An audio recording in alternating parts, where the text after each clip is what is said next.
Hello বন্ধু, শাহরুখ ব্লগে সবাইকে স্বাগত। আজকে একটা রেসিপি নিয়েছি চুষি পিঠে। তার জন্য প্রথমে নিয়েছি ময়দা আর নিলাম সুজি, আর দেবো অল্প একটু নুন স্বাদ অনুযায়ী।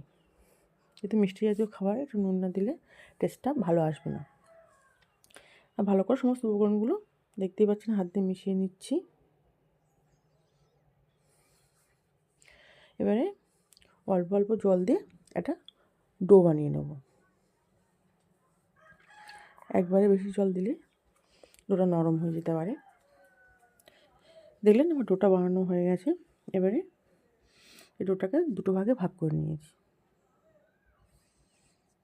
হাতের সাহায্যে দেখতেই পাচ্ছেন এইভাবে প্রেস করে করে লম্বা করছি। দু হাতে ভালো করে প্রেস করছি। এবারে এটা ছুরির সাহায্যে টুকরো টুকরো করে নেব।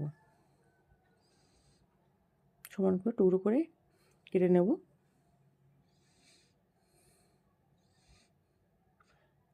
সেই টুকরোগুলো দেখতেই পাচ্ছেন এইভাবে হাতের সাহায্যে চুষি পিঠার শেপ করে নিলাম। এইভাবে চুষি পিঠেগুলো বানিয়ে নেব।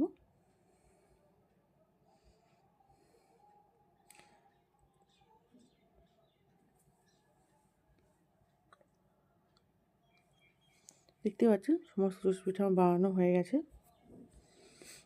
এবার একটা কড়াইতে দুধ গরম করছি। দুধটা গরম হয়ে গেছে। এবারে একটু গুঁড়ো দুধ তার সঙ্গে মিশিয়ে দিলাম, দিলে টেস্টটা আরও ভালো আসবে। গুঁড়ো দুধটা দেখতে পাচ্ছেন ভালো করে মিশিয়ে নিয়েছি লিকুইড দুধের সঙ্গে।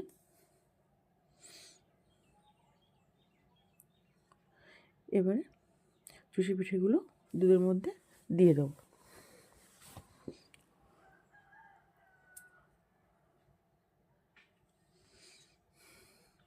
এই পিঠেটা কিন্তু খেতে ভীষণই ভালো লাগে।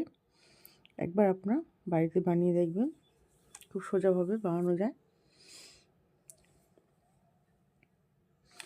এটা দিলাম নলের গুড়, যেহেতু এখন শীতকাল।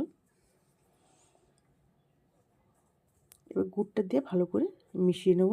দেখতে পাচ্ছেন দুধটা ভালোই গরম হয়ে গেছে, ফুটতে শুরু করেছে। তাহলে আপনারা দেখলেন কীভাবে এই চুষি পিঠের রেসিপিটা বানানো। এই রেসিপিটি যদি আপনাদের ভালো লেগে থাকে তাহলে লাইক, শেয়ার, সাবস্ক্রাইব, কমেন্ট করার অনুরোধ রইল। আর যারা ফেসবুকে দেখছেন তারা পেজটিতে ফলো করে পাশে থাকার অনুরোধ রইল। দেখতে পাচ্ছেন পিঠে কিন্তু অলরেডি রেডি হয়ে গেছে।